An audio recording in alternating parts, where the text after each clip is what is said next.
Hola compañeros bricoleros, una vez más con una máquina de la marca Tork-Shaft. En este caso es una lijadora. He estado utilizando recientemente en la reforma de la casa la lijadora orbital para lijar el pladur y demás, la pasta y así, y eso. Y así que me he comprado otra pequeñita para el taller, para cuando lijo las maderas y todo eso, el que tenga en punta. Porque así la verdad es que la orbital no entra en los rincones. Y este modelo que he comprado, pues sí que se puede meter en los rincones. La orbital que la tengo aquí, que es la de Parsai, que le he dado, si que veis cómo está de sucia, porque la he utilizado mucho lijando pladur y demás. Estoy muy contento con ella, funciona muy bien, pero el problema es que no puedes acceder a los rincones. Así que he comprado esta de Tork-Shaft, que la verdad es que es muy chiquitita. Pensaba que iba a ser un poquito más grande, pero no, es muy pequeñita. No es a batería, es a cable.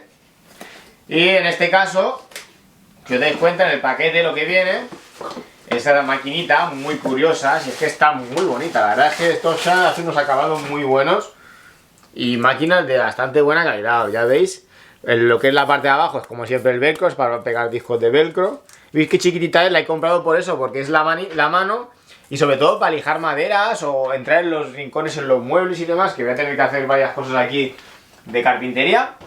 Pues la verdad es que me ha parecido interesante que fuera en punta. También viene con el recogedor de viruta, que lo ponemos aquí detrás. Va así. Yo lo que voy a utilizar es meter la aspiradora, pero bueno, viene para poner el recogedor de viruta y viene bastante completa con, a ver, 1, 2, 3, 4 de 180, 4 de 120 y 4 de 80. Y también tenemos en el interior manual de instrucciones, en inglés como siempre, y publicidad patatín patatán. Los discos que utiliza es desde la punta hasta la parte inferior, son 14 centímetros con un ancho de 9 centímetros y medio. Ya os digo, esta la quiero para utilizar para el taller y demás, y si hago algo de pladur para poder entrar en los rincones. No la he cogido a batería porque este tipo de máquinas, como le di mucho trote, prefiero para asistir en el taller lijar maderas que tenga autonomía. Pero ya sabéis que también la tenéis a batería. Pero bueno, yo la he cogido de cable porque a estas no les veía la utilidad de la batería, porque iba a estar todo el tiempo cargándola. Así que la he cogido de cable a 230 voltios, pero bueno, que también la tenéis en batería. En cuanto a las características de la máquina, es 200 vatios, 230 voltios a 50 hercios y 15.000 revoluciones por minuto en vacío. Las dimensiones son 140 por 140 por 80 milímetros. Voy a enchufarla para ver el ruido que hace. Ya la he enchufado. Para encenderla, pues simplemente tenemos el botoncito aquí arriba, le empujamos y por el otro lado tenemos apagado. Tenemos la I de encendido y la O de apagado. La verdad es que el ruido es bastante bueno, se oye bastante bien. El acabado la verdad es que me gusta mucho, mirad lo que bonita, naranja y negro, es que es un acabado muy bueno, esta marca tiene acabados muy buenos. Así que ya solo me queda probarla. ¿Y de qué forma la voy a probar? No voy a lijar madera, no voy a lijar metal, voy a lijar el pladur, ya que he hecho los tornillitos, estoy preparando un vídeo de cómo instalar una puerta corredera de estas que se esconden dentro del en el muro del pladur, que ha hecho un muro.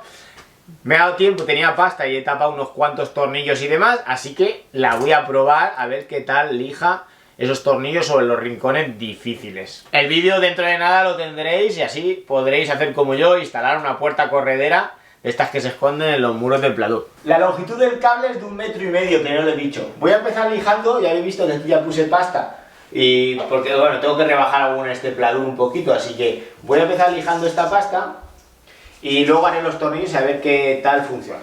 Empieza aquí porque aquí es donde tienen los cantos así un poco difíciles y así es donde puedo aprovechar la punta.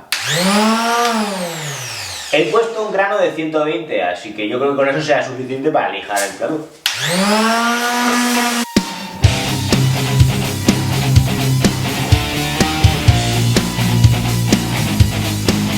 La he probado ya sin el sistema de aspiración, con el recogedor que tiene, y ahora voy a probarla con el sistema de aspiración, con el aspirador de Parsai, que encaja bien en el sitio, encaja bien en lo que es la boca, así que ahora para liarla menos vamos a utilizar la aspiradora.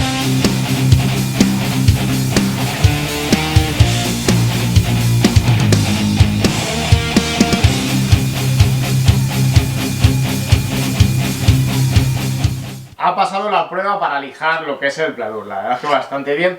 El único inconveniente que le veo es que no tiene regulador de velocidad, así que lija la verdad es que bastante rápido y hay que tener cuidado que como pongáis un disco muy gordo se come enseguida el pladur. He puesto 120 y cuando apoyaba un poco, enseguida se lo llevaba. También era pasta esta ya fina, o sea que el acabado fino, así que hay que coger un disco que desbaste muy poquito. Pero aún así, como va tan rápida la máquina, enseguida se come el papel del pladur, así que hay que tener cuidado. La máquina es bastante ligera, así que no se hace pesado trabajar con ella. Yo sobre todo la quiero para el taller, para lijar madera y demás. Pero bueno, para el pladur, para rincones difíciles con la punta, me viene muy bien. La verdad es que después de utilizarla un ratito, que habéis visto hacer todos los tornillos y demás, bastante contento con la compra. Y el precio no es muy caro, lo dejaré en la caja de descripción, porque siempre me preguntáis lo que vale, os lo dejaré en la caja de descripción. Eso sí, hay que utilizarla con la aspiradora, porque lo que es el recogedor que tiene detrás no recoge nada, por decir muy poco, recoge muy poquito. No vamos a decir nada, pero recoge muy poco. Así que con el sistema de aspiración de la aspiradora directamente, sí que es verdad que va muy bien, no se obstruye los agujeros fácilmente y el polvo casi todo es recogido por la aspiradora y no liamos nada en la casa si tenemos que estar lijando mucho rato y si están los muebles y demás. En cuanto al ruido, no es muy ruidosa, yo de todas maneras la utilizo siempre con los cascos, así que eso no me importa mucho, pero no es una máquina muy ruidosa. El acabado es bastante bueno, es plástico con goma, lo que es la empuñadura y demás es todo hecho de goma. El cable es un poquito cortito, es 1,5 metros, a mí me gusta cuando, ya os digo siempre, me gusta cuando tienen 3 o 4 metros con las de Parsai, que así no tengo que estar andando con las largaderas, pero bueno. En este caso es 1,5 metros, pues enseguida en cuanto me he subido arriba he tenido que poner la largadera porque ya no llegaba el cable. Si estáis pensando en comprar una lijadora de esta pequeña portátil para tenerla en casa para hacer 4 cosas de bricolaje o de manualidades, la verdad es que este modelo viene bastante bien, es económico y ya como yo os digo, hace su trabajo. Lo único es eso, le falta, lo que digo, el regulador, el potenciómetro para regular las velocidades. A mí me gusta poder bajar la velocidad cuando quiero lijar despacito, no quiero que vaya como una loca, que es lo que le pasa a esta máquina, que lija y claro, como es fija, pues si aprietas un poquito, enseguida, en el caso del pladur, te llevas el papel. Por lo demás, está muy bien, así que nada, me voy a quedar limpiándola, dándole una limpiada porque la he llenado de polvo de pladur y a mí, la verdad es que el polvo de pladur luego se queda en todos lados y es un fastidio. Y me gusta que las máquinas estén limpitas, así que me quedo limpiándola y nos vemos en otro vídeo de bricolaje. ¡Hasta luego!